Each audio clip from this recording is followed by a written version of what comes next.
তারা আমাদের মাইক্রোফোনের সামনে গাড়ির সামনেটা দাঁড়িয়ে যান।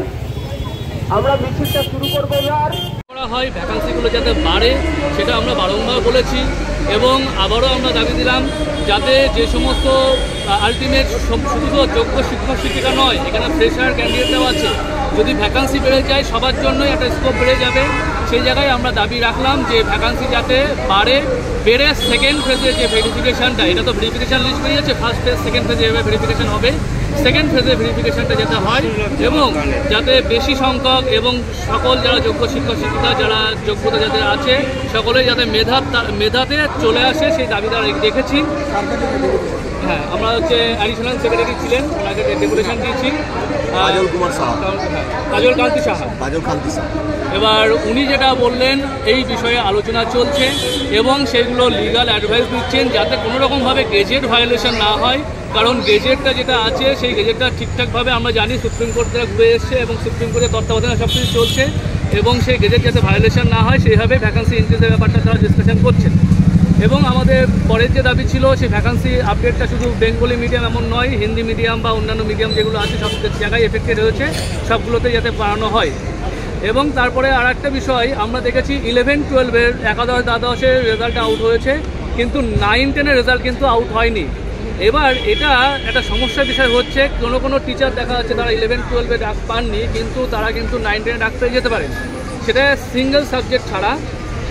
ইমিডিয়েটলি যাতে 9-10-এর রেজাল্টটা আউট হয় তাহলে আমরা দেখতে পারবো আমাদের যারা অলরেডি মানে আশঙ্কায় ভুগছে আলটিমেট তারা চাকরি পাবে কি পাবে না, তারা বঞ্চিত হচ্ছে কি হচ্ছে না, রেজাল্ট আউট হয়ে গেলে সেই প্রবলেমটা সলভ হবে, ওটা ইমিডিয়েটলি যাতে করা হয় সেটাও বলা হচ্ছে। এবং তার পাশাপাশি আর একটা বিষয় যেটা আপনাদেরকে জানাচ্ছি ওখানে আলোচনা হয়নি, এই বিষয়টা আমাদের বিরুদ্ধে একটা প্রোপাগান্ডা ছড়ানো হচ্ছে এবং সেটা আপনারা জানেন যে বিভিন্ন ব্যক্তি এবং কোর্টের সামনেও বিভিন্ন উকিল অনেক ভুল তথ্য পরিবেশন করছেন, মিথ্যা তথ্য পরিবেশন করছেন। আমরা দেখতে পাচ্ছি, সকলেই দেখেছেন, গেজেটে পরিষ্কারভাবে বলা আছে, রিটেনে আছে 60 মার্কস, আমাদের একাডেমিক কোয়ালিফিকেশান আছে 10 মার্কস, আর হ্যাঁ একাডেমিক্সে দুটো পার্ট থাকছে, একাডেমিক কোয়ালিফিকেশান 10 মার্কস আর একটা পার্ট বি যেটা টিচিং এক্সপিরিয়েন্স সেটা 10 মার্কস প্লাস করলে হয় 60। আউট অফ 60 প্যানেলটা আউট হবে এবং তার রেসপেক্টে ভেরিফিকেশান ডাক হবে এবং সেখানে আউট অফ 80 সেটা আলটিমেট কল ফর ভেরিফিকেশান হবে, তার রেসপেক্টে ইন্টারভিউ লিস্ট হবে।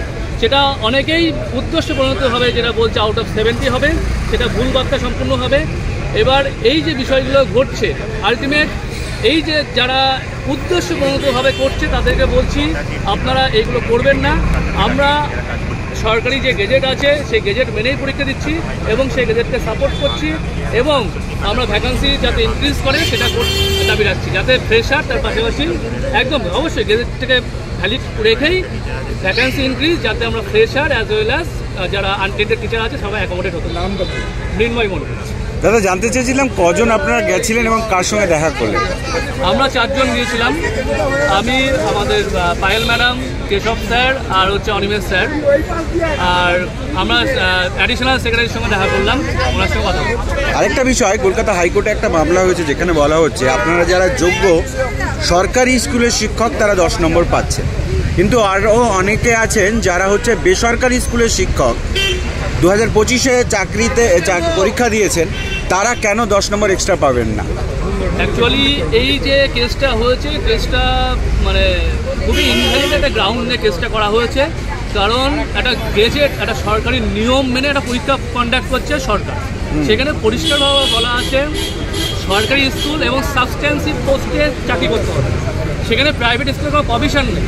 তাদের শিক্ষকতার যোগ্যতা আমরা অপমান করছি না বা যোগ্যতা নেই সেটাও আমরা বলছি না, কিন্তু যেটা আছে এই চাকরি পরীক্ষার ক্ষেত্রে সেটা কাউন্টেবল নয়, এটা পরিষ্কার বলা আছে এবং সেই রেসপেক্টেই কিন্তু আলটিমেট ক্যান্ডিডেট যারা ওরা ফর্ম ফিল আপ করেছে এবং সেখানে কনসেন্ট দিয়েছেন, সেখানে গিয়ে এখন পরীক্ষা হয়ে গেল, রেজাল্ট আউট হয়ে যাচ্ছে, আমি চান্স পাচ্ছি না বলে আমি কেস করে দিলাম, এটা তো ঠিক নয়, এটা ইনভ্যালিড গ্রাউন্ড আমার মনে হচ্ছে।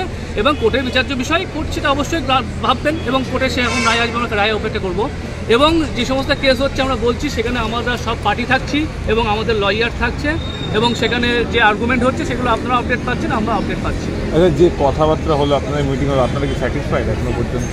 না, অ্যাকচুয়ালি আমাদের অ্যাডিশনাল সেক্রেটারি স্যারের সঙ্গে কথা বললাম, উনি এই বিষয়গুলো সরাসরি ডিল করছেন না, প্রিন্সিপাল সেক্রেটারি নেই এবং সেক্রেটারি স্যার উনি নয়, ওই জন্য অফিসিয়াল দায়িত্ব উনি নিয়েছেন, কিন্তু উনি অনেক তথ্য দিতে পারছেন না, সেই জায়গায় আমরা স্যাটিসফাইড নই।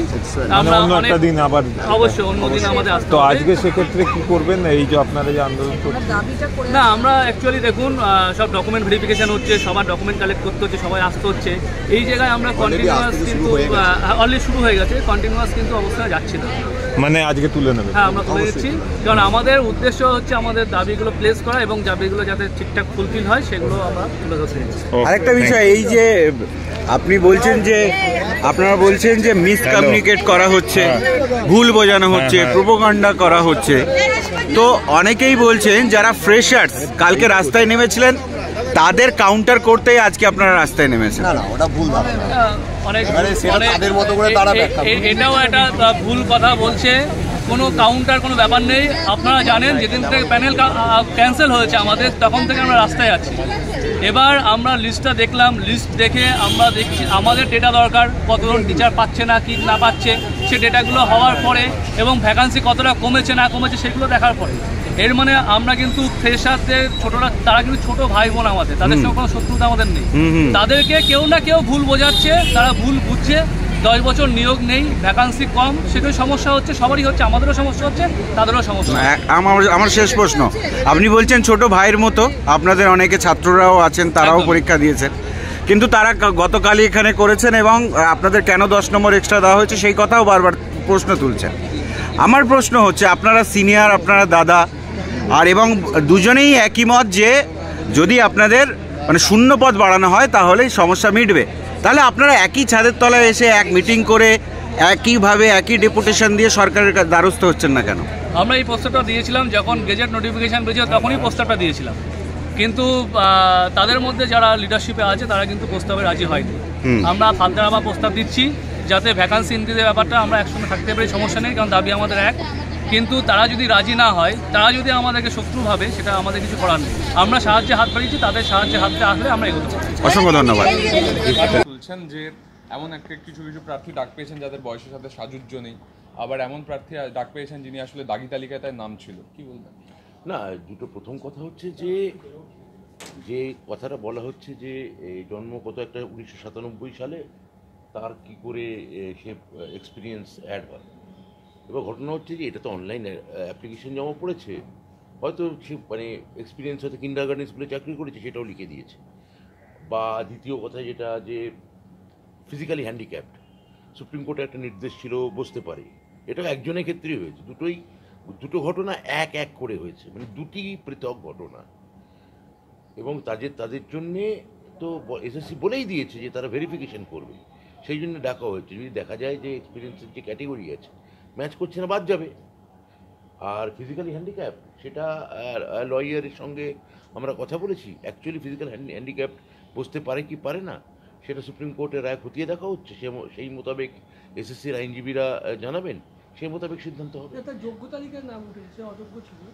না, ফিজিক্যালি হ্যান্ডিক্যাপ সুপ্রিম কোর্টের একটা রায় অনুযায়ী এরকমটা বলা ছিল, তো সেটা আমরা লয়ার ভেরিফিকেশন আমরা করাচ্ছি যে ফিজিক্যালি হ্যান্ডিক্যাপটাও বসতে পারে কিনা, মানে অযোগ্য হওয়া সত্ত্বেও। হ্যাঁ, আজকে আবার মামলা দায়ের হচ্ছে অমৃতা।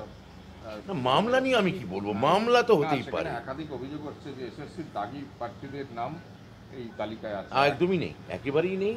এটা কোনো এসএসসির সঙ্গে কথা হয়েছে, এখন অবধি এসএসসির জ্ঞান মোতাবেক কোনো দাগি প্রার্থীর নাম তালিকায় ওঠেনি। মামলার মতো হোক না, সে কী আছে, কি করা যাবে। আর স্বাস্থ্য দপ্তরের আমাদের হলো এসএসসির যারা লয়ার আছেন তারা তো অ্যাপিয়ার করবেন, তারা কোর্টে তারা উত্তর দেবেন। মানে এসএসসি যা বলেছে তাতে নেই। আরেকটা হচ্ছে যে এমন অভিযোগ উঠছে যে স্বাস্থ্য দপ্তরের কর্মরত ব্যক্তিরা তারা অভিজ্ঞতার জন্য নম্বর পেয়েছে। আমি তো বললাম যে এটা তো ভেরিফিকেশনের জন্য তাদের ডাকা হয়েছে, যদি এরকম কেউ করে থাকে তাতে বাদ যাবে, তারা এসএসসি বাদ দেবে, এটা তো ভেরিফাই করার জন্য। স্যার, এই যে দুটো পৃথক নতুন চাকরি প্রার্থী তারা আজকে রাস্তায় আন্দোলন আমি করছে, তারা বলছে 70 পেও তারা ডাক পায়নি। আমি বলতে পারবো না নতুন কারা আন্দোলন করছে, কিন্তু এই আন্দোলনের যে প্রধান মুখপাত্র বা পুরোধা মানে ধরা যাক কৃষ্ণেন্দু, শ্রেয়সী বা ধরা যাক সুমন, এরা যতক্ষণ না আমায় না জানাচ্ছে আমি এই নিয়ে কোনো মন্তব্য করবো না। কিন্তু ধরুন ওরা বাহ্যভট্ট, রাজপথে বসে পড়েছে এবং পুলিশ তাদের আটকেছে, তারা বলছে এবং তারা মার্কশিটও দেখাচ্ছে যে 60 নম্বর পরীক্ষা এটা একটা নতুন সমস্যা, যে 60-এ 60 পেয়েছে, শিক্ষাগত যোগ্যতায় 10-এ 10 পেয়েছে, তো তারপরেও তাদের দেখুন এটা নিয়ে এসএসসি নতুনদের ক্ষেত্রে যে কথাটা আপনারা বলছেন, এসএসসি কাছ থেকে আমার কাছে কোনো এই মুহূর্তে তারা কোনো এসএসসির কাছে জমাও দিয়েছে কিনা কোনো ডেপুটেশন তাও আমি জানি না। তাহলে এটা নিয়ে যতক্ষণ না এসএসসির সঙ্গে আমি কথা বলতে পারছি ততক্ষণ এটা আমি বলতে পারবো না। স্যার এই যে দুটো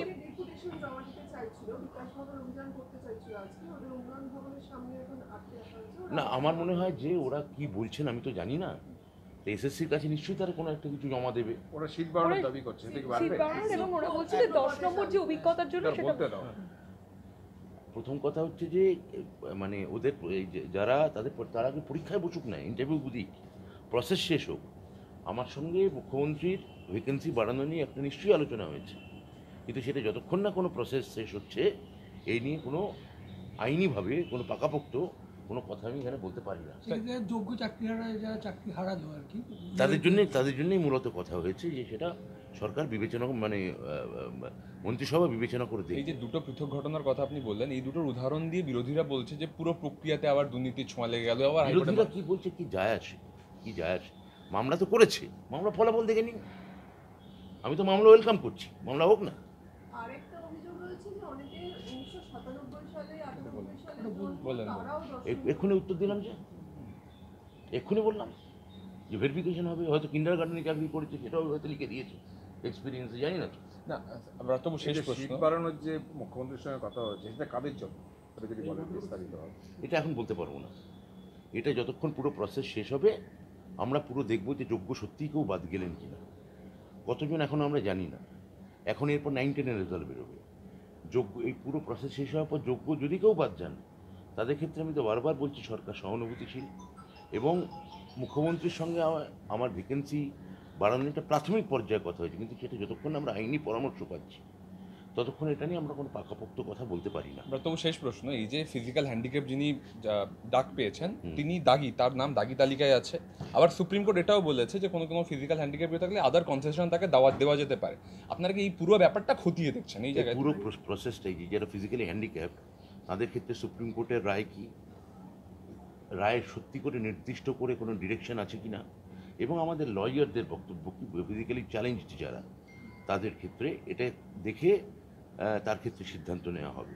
কিন্তু যার ক্ষেত্রে এক্সপিরিয়েন্স বলছেন সেটা যদি এরকম হয়ে থাকে সেটা অবশ্যই সে বাদ যাবে। একটা অ্যাপার্ট ফ্রম দিস এর বাইরে এটা যে শেখ হাসিনা তাকে মৃত্যুদণ্ড অর্ডার, নো কমেন্ট। এটা নিয়ে আমি একটা দেশের অঙ্গরাজ্যের একটা পোর্টফোলিওতে আছি, এটা সম্পূর্ণ একটা আন্তর্জাতিক ব্যাপার, এখানে আমি কি করে মন্তব্য করব? ওই যে পুরো প্রক্রিয়াটা কি 31 ডিসেম্বরের মধ্যে শেষ হবে মনে হচ্ছে? আমি আশাবাদী, গভীরভাবে আশাবাদী যে এখনো 9-10-এর রেজাল্ট বাকি আছে। 9-10-এর রেজাল্ট আমাকে এসএসসি খবর দিয়েছে খুব শীঘ্রই পাবলিশ হবে। এই সপ্তাহের মধ্যে মানে আমি কোনো দিন ক্ষণটা আমি বলিনি, আমি বলছি খুব দ্রুতই এটা পাবলিশ হবে। হ্যাঁ, পার্থ চট্টোপাধ্যায় আজকে বিকাশ ভবন অভিযান, আমরা আমাদের মিছিলটা এখান থেকে বিকাশ ভবন পর্যন্ত যাবে, তারপরে আমরা ওখানে অবস্থান করব এবং আমাদের ডেপুটেশন কর্মসূচি অন্যান্য অবস্থান বিক্ষোভ কর্মসূচি চলবে। যারা এসেছেন প্রত্যেককে বলবো আপনারা এই গাড়ির সামনে চলে আসুন। আমরা মিছিলটা এতক্ষণ শুরু করতে পারিনি কারণ পেশেন্ট বা আর 10 মিনিটের মধ্যে চলে আসবেন। এবার আমরা মিছিলটা শুরু করবো।